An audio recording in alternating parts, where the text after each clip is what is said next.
You know when you walk into town, right? You've gone into town, you often avoid people, but you bump into someone you haven't seen them in over 10, maybe 15 years or so. And you wonder how they're doing. Um, you make a little bit of small talk, and the alarm bells are going off inside of your body. You think, oh, I remember everything about you. I remember why we don't talk. I remember why we've been estranged for so long. And but then you try to sort of say, you know what, the forgiving side is that many years have passed, but do you pick up where you left off?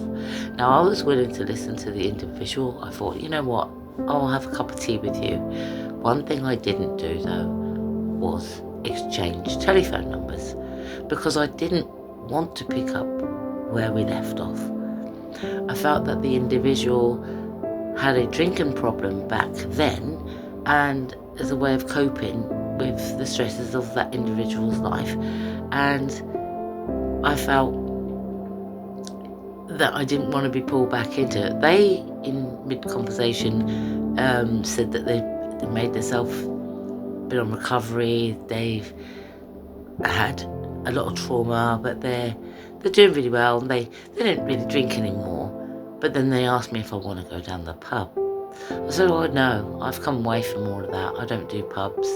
I have a lot of fear around pubs because I don't like it when people are intoxicated and then there's drama, particularly men are fighting with other men, and I don't want to be around that environment because it really does trigger off my PTSD. But when this individual was asking me if I want to go down the pub, oh, I'm only going to have a lager with or a glass of wine with some lemonade on top, and I'm thinking, I'm listening to you tell this story to one of the people in the shop. That's how I bumped into you in the shop, into them, should I say. And I'm listening to them expose their problems. So I just thought, when they saw me again, oh, I remember this and I remember that. I said, oh yeah, I've been in recovery. So I was honest, been in a recovery. I've come away from all of the things that I've known so I can grow. And it's almost like the alarm bells, the lesson that I've learned through that is, before I was easy to say, come on then, let's exchange numbers because it's a familiar face.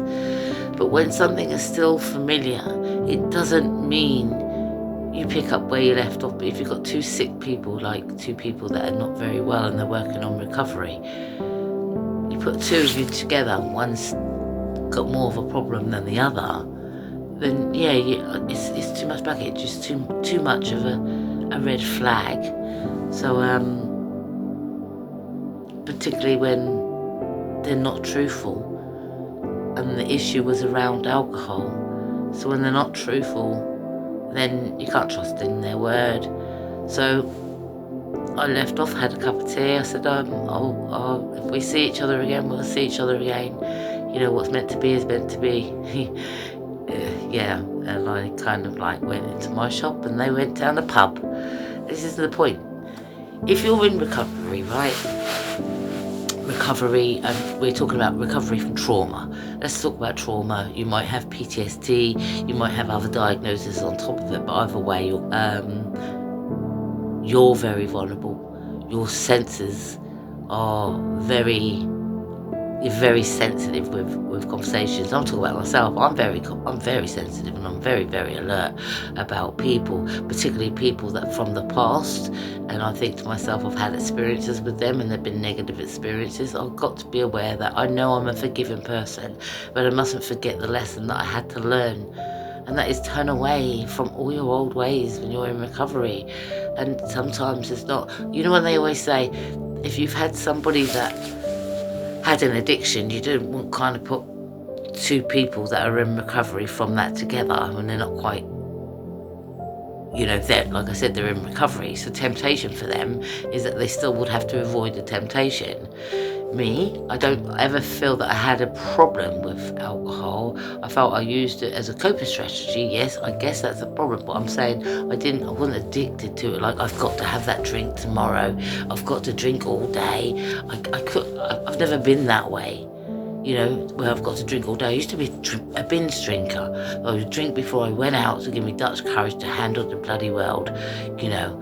And I don't know why I did that, because at the end of the day, it's not, I don't know why I did that. I did it as a coping strategy. Again, when you drink, you get more, I don't care, and you get more bulgy and more bolder.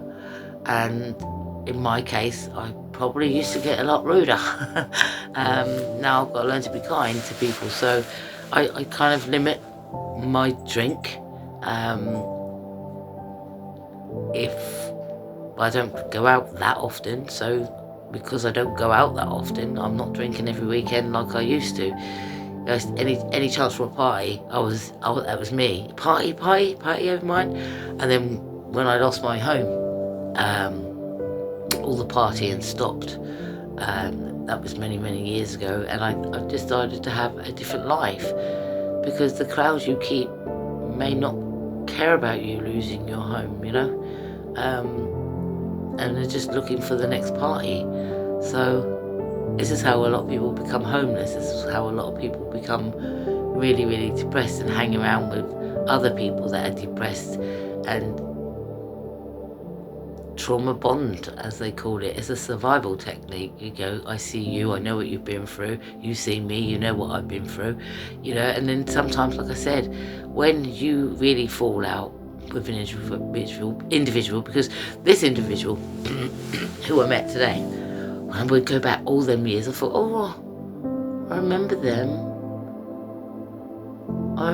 well, and I felt, poor soul, they have an issue of drinking and pushing people away, and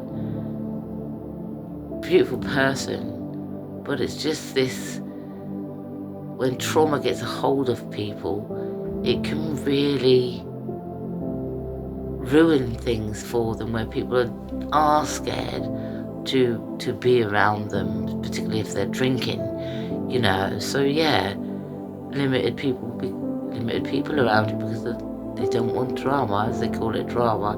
And it's not so much drama as understanding someone's coping strategies and behaviour. And I think also the cry for help amongst that. So it's just like, good to see them. But deep down, I was studying how I would be, and I was like, don't ask for the number. Or if she asks for the number, then I would respond, if you don't mind, if I see you, I see you, but I wouldn't like to keep in contact the way that we did before. I'd rather not revisit that life.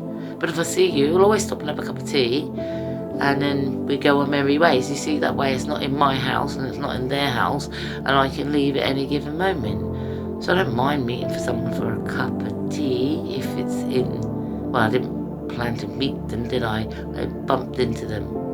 So just a brief catch up. But when I did have the brief catch up, they told me of their journey and what they've gone through, obviously as a parent, and I felt sorry for them.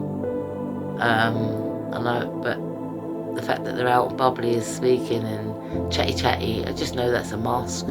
It's a mask, else they wouldn't be going down the pub. They would be setting an example. I'm saying, I'm going to turn my life around, particularly through what I've been through. But if you can't turn away from that alcohol, you're not even giving yourself half a chance, because that is the issue. The alcohol, coping strategies, using alcohol. I don't want to be around drunkards. I don't want to be around chaotic people. I want to feel safe, so I pick and choose where I go. And I'm always supported with somebody who's of a positive role model for me. So yeah, I think the lesson of this year is to not rewind and stay rewound, is to press play and move forward. So you can look back, but you better have learnt that lesson.